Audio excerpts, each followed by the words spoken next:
देखो भैया हमारा सब्जी बन गया और रोटी बनावे जात है। हम चूल्हा पर खाना बनावे जात है, चूल्हा पर या भात बन गया या भदेली में और या चूल्हा पर बनावे जात है। का रखा वैसे इतना दिमाग खराब कर भैया। भैया फूक ना लाई दिए जान लिया फूके वाला मकान देखा था इतना बड़ा लड़की आहे इतनी दूर बैठी तो फूके देखा था यार इतनी दूर लाओ तावा धरी आवा लाओ तावा लाओ धरी हाँ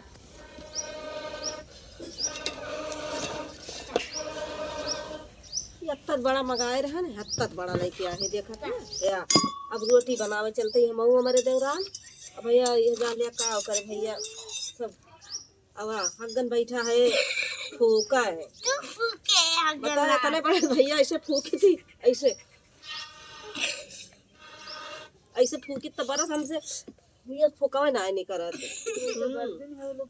कैसे बारी बौरानी का करी एक बार देखा था फूके वाला मंगा लिया ना इतना बड़ा इतना बड़ा भैया कह रहा ले आया जब फूका जाए इतना बड़ा लेके आए देखा था इतनी दूर बैठे तो फूका है और चूल्हा बनाई थे खाना बैठ जा दी थे खाना खाना दे ये इतना जोर भूखा जात भैया भिनसर मुँह धुआई नहीं इसे आके धुए की आए पूरा उना पूरा और चूल्हा ना बात बा भैया जाना ठंडी के समय आएगा बा लकड़िया कड़िया सब सिड़ान रहा था ये लकड़िया कड़िया ही जान लिया घरी पकड़ाई तो बड़ा है मोट रोटी खा के सब हाँ बनाई था दादा हमें सिखावत है भैया फूक दी फिर बुताएगा बा